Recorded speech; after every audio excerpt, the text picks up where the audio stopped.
I'm sure you're right. I'm sure she's out there someplace looking for him right now. Well, I think it's more than that. I think she probably got a call from him while we weren't around, and now she's gone off to meet him at Bobbie's mother's house, wherever that is. Well, the police would know where it was. I tell you something, if she doesn't call within the next 2 hours, then to hell with that agreement we made with her. I'm going to call the police myself. Oh, I hate to do that, but if that's the only way to find them... Have you seen that, by the way? Have you seen the paper?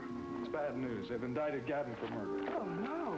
Before he's even had a chance to tell his side of the story? He's a fugitive, Nicole, and fugitives lose some of their rights. Still, it's all right. Doesn't mean he's going to go to jail necessarily or even go to trial if everything goes okay. Look at the two of them side by side. You just can't believe that Gunther is the victim and Gavin the accused. They don't exactly fit the roles, do they? No. Oh, baby, you're tired, aren't you? Come here. Only got 3 hours of sleep last night waiting for Jody to call. Tell you what, you go upstairs right now and get some rest, okay? Doctor's orders. And husbands? And husbands. Just make I'm afraid of. Oh, for God's sake, Gavin, be careful. Sure, he isn't a rational man. He'll do anything that comes in his head. So just don't get brave, okay? You hear me? It might just mean your life. He may kill you. Who knows what he's going to do to you if we let him take you with him? I am sure that he'll just let me go as soon as he thinks he's safe. What if he decides to use you as a hostage? What if he tries to... No, Jody, I won't let him do it. Oh, for God's sake, what the hell are our choices, Gavin, as long as he's got the gun? For all we know, the gun isn't even loaded. It's been stashed in this house for years. For all we know, it is loaded, okay? You can't take that kind of a chance. Would you listen to me?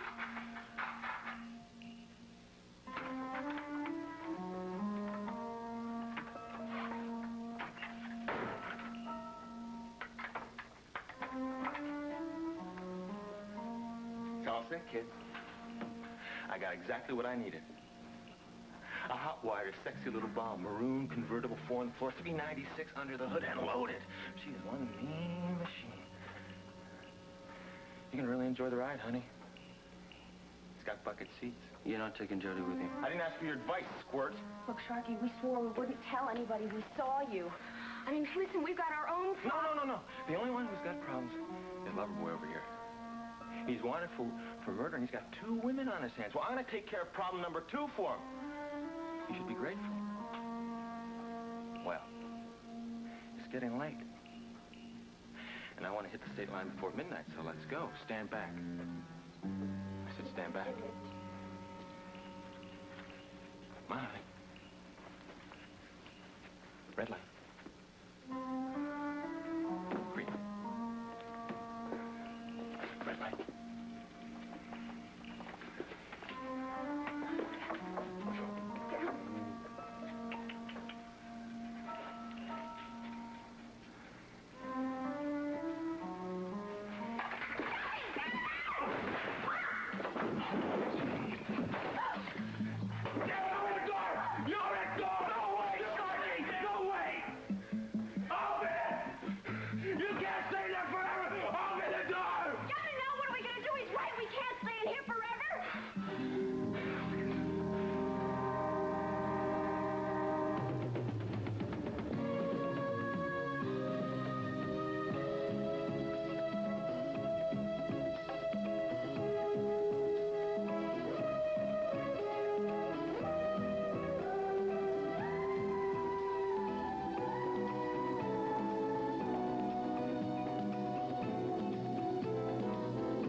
Poor Gunther. What did they do to you?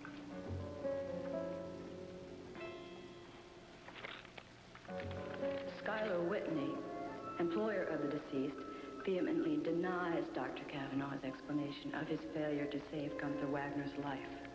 Whitney claims that there had been a strong antagonism between the doctor and the chauffeur, and that the story of a blow on the head was simply a fabrication to excuse deliberate neglect. Not neglect. Murder.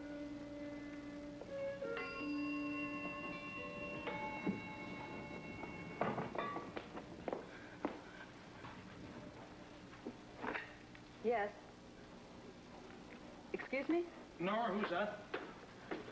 It's Chief Mallory. Were you expecting him Yes, back? yes, I am. Send him up, please. Listen, is there any more of that coffee that you made? It's probably undrinkable by now. I'll be happy to make you a fresh pot. No, well, listen, my wife would kill me. You're supposed to be her executive assistant, right? And we have a housekeeper who's supposed to do things like that. Well, at least we will have one when Mrs. Goodman arrives. Well, since she's not here yet, and since I finished my secretarial work, I'll be happy to help you out. Oh, you're a sweetheart. Thank you.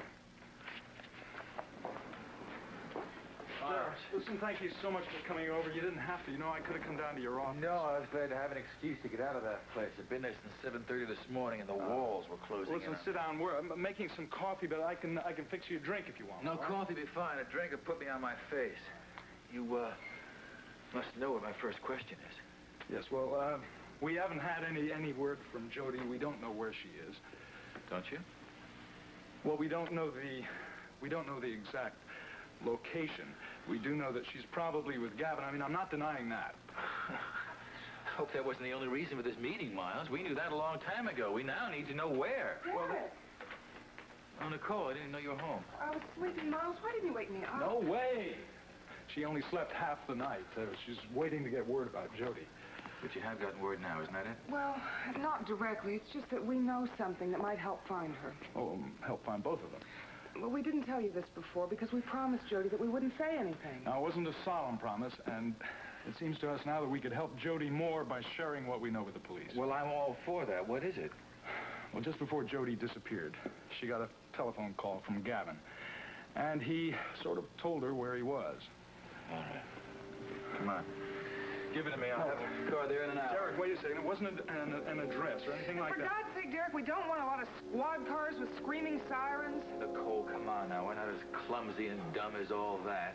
Besides, your sister's not a criminal. We're not going to treat her like one. Well, Gavin's not a criminal either. He's just a poor, frightened young man.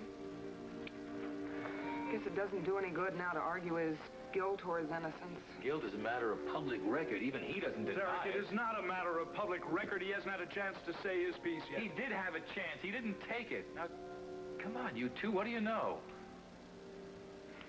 Well, it has to do with Bobbie Gerard. Gavin told Jody that he was staying at Bobbie's mother's house. Mother's house? She's been dead 5 years. Yes, I know, but apparently the house still exists. Now, we don't know where it is. Police are going to have to figure that out. All right. I think the best place to start looking be back at the restaurant where she worked. Good night, you two.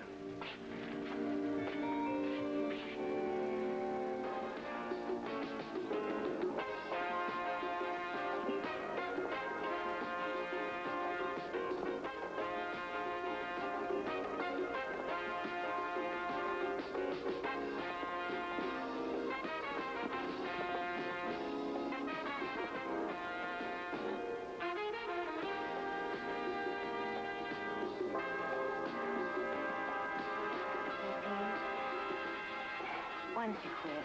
There's no point killing yourself before the opening. Yeah, you're right. Sorry, you go without me.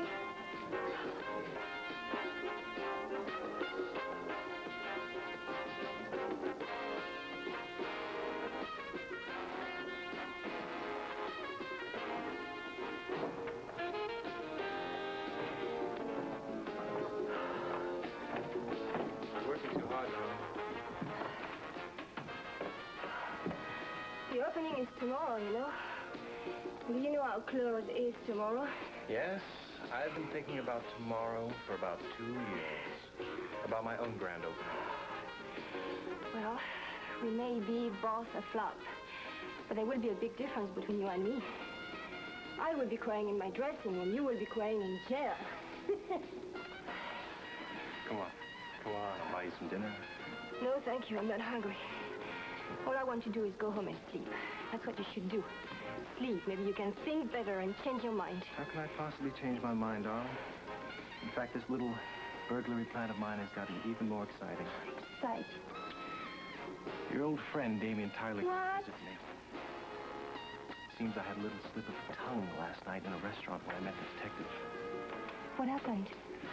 I said something about looking forward to the opening of the Whitney Dance Company, about looking forward to seeing you dance on stage again. Again? Do you think you know who you really are? I think the idea is buzzing around in his head. He even asked me if I knew of a man named Collier Wells. Well, that's settled. You cannot go through with this now. Why not? He has no idea what my plans are.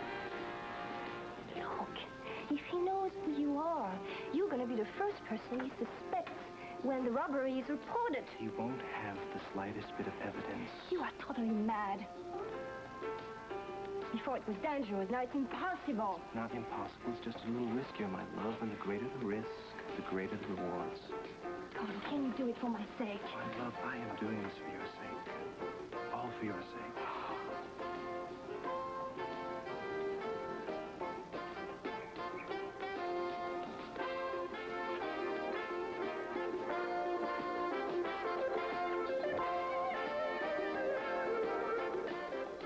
Starting a little early in the day with that, Skylar? Well, now, Geraldine, you see how important it is to have you here living with us. You see, when I'm being naughty, you can tell me about it when Raven isn't here to do it herself. My dear boy, you were the one who wanted a maternal figure in your life. So don't complain when I start playing that role. Where is Raven? She's been gone since early morning. Well, there's only one thing that will get Raven out of bed before 10 o'clock in the morning, and that is when she's got a shopping expedition planned. She's out getting herself a new gown for tomorrow night's opening, to make sure that none of the dancers are more glamorous than she. Are you worried about the opening? Well, I think it's only natural that I should be concerned. I've been planning it for a year. I've been thwarted twice, and I just want to make sure that nothing goes wrong.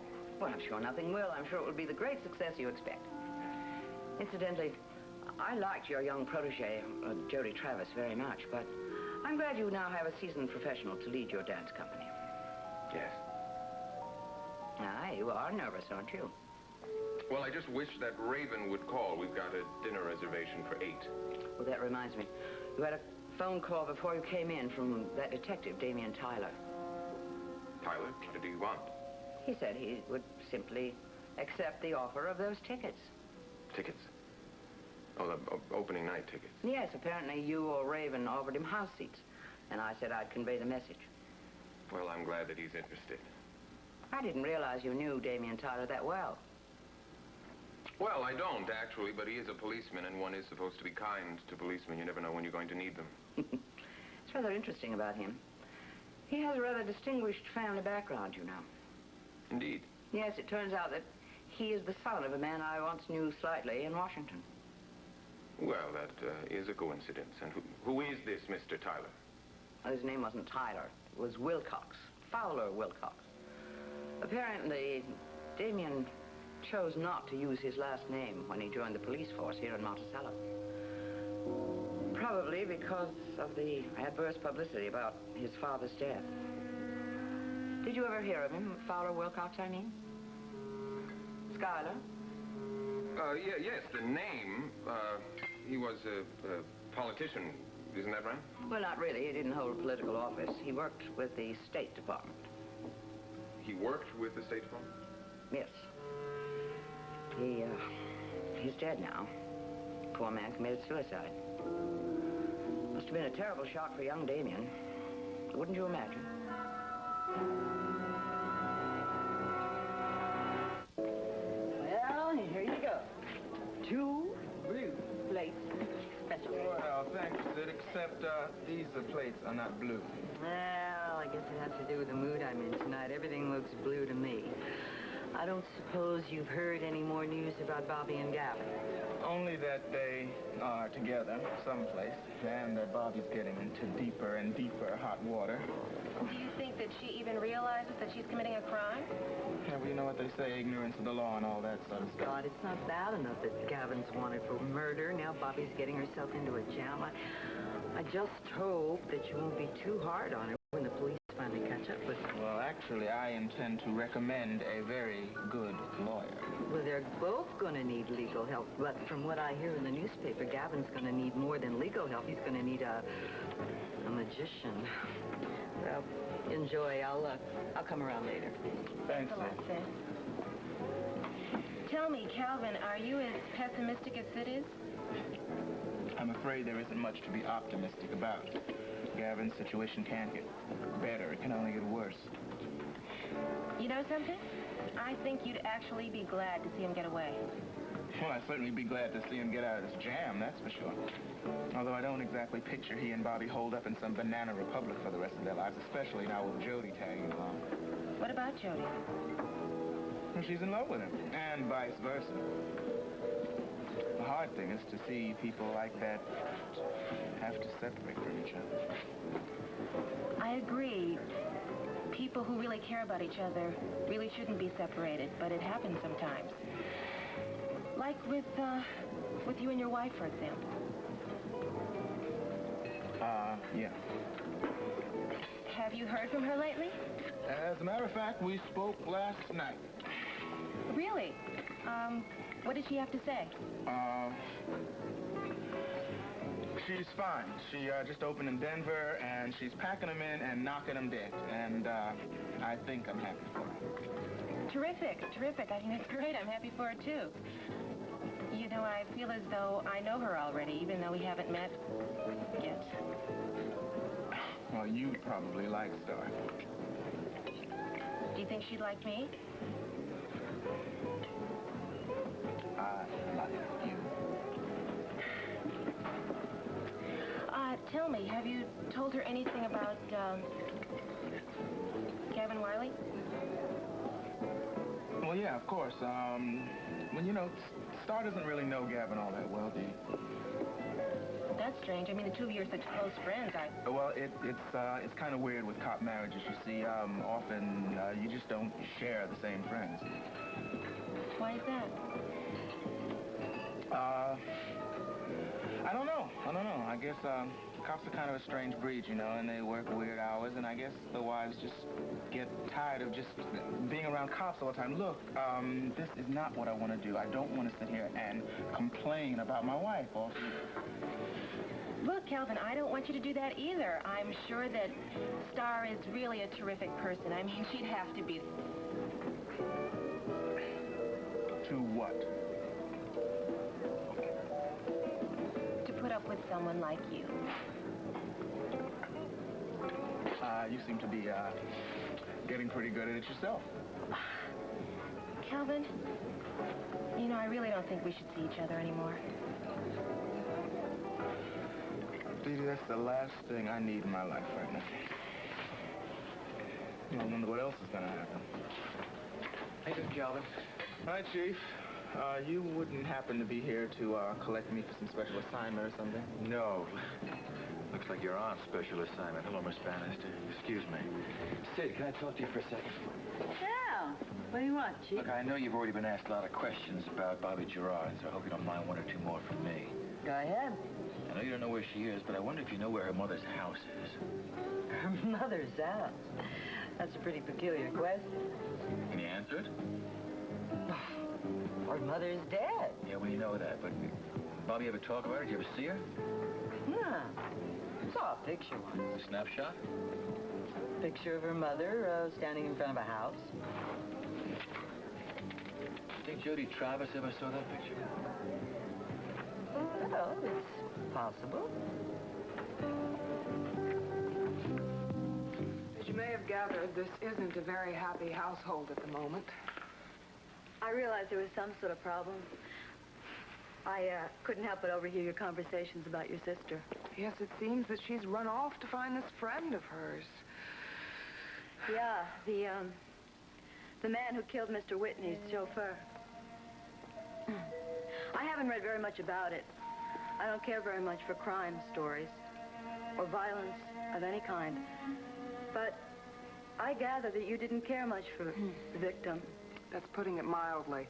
Gunther Wagner was a very poor excuse for a human being. Well, that doesn't mean he deserved what happened, of course. And how did your husband feel about him? I'm glad you don't read crime stories, because if you've been following this case, you would have read some very nasty innuendos about my husband. I'll get that. Cavanaugh residence. Yes, sir. One moment. It's Chief Mallory. I'll get it. Yes, sir. Miles, that was a pretty good hunch you had. I think Jody was there looking for Mrs. Gerard's house, and I think she might have been successful. photograph of Mrs. Gerard. From what Sid told me about the photograph, the woman was standing in front of a house. It's probably the house that we're looking for. Does Sid know anything about the place? Unfortunately not, but when I got all that information on Bobbie Gerard, some stuff came through about her mother. It wasn't very flattering, but it may be productive. Move fast, will you? They may not be there very long. You gonna be home all night? Yeah. Barring any medical emergencies, I'll be here. All right, if something comes up, I'll get in touch with you. So long.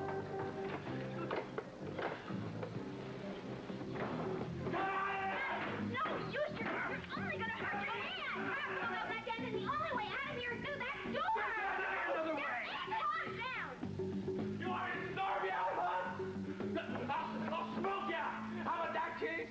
Want to see what a lighted match will do to this place? Why don't you just take off, Sharky? You're losing precious time. Don't be stupid, man. You gotta do some running yourself. Man, you wanted for murder. I can be wanted for a second murder if you lay your hands on Jody again. Okay, fine. Fine, I'll make a deal with you. Just open this door. And I'll leave your little girlfriend alone, okay? Then why open the door? I'll take Bobbie. How about it, baby? You're always crazy about me. You'll come with me, won't you? No, nobody's going with you, Sharky. You're doing a solo. Okay. Fine. I'll make another deal with you. It's kind of between you and me, okay? Just you and me. Let's leave the girls out of it. Just you and me, okay? All right, I'm listening. No, you gotta come near the door, because I don't want the girls to hear this. Go ahead. Move back. Move back.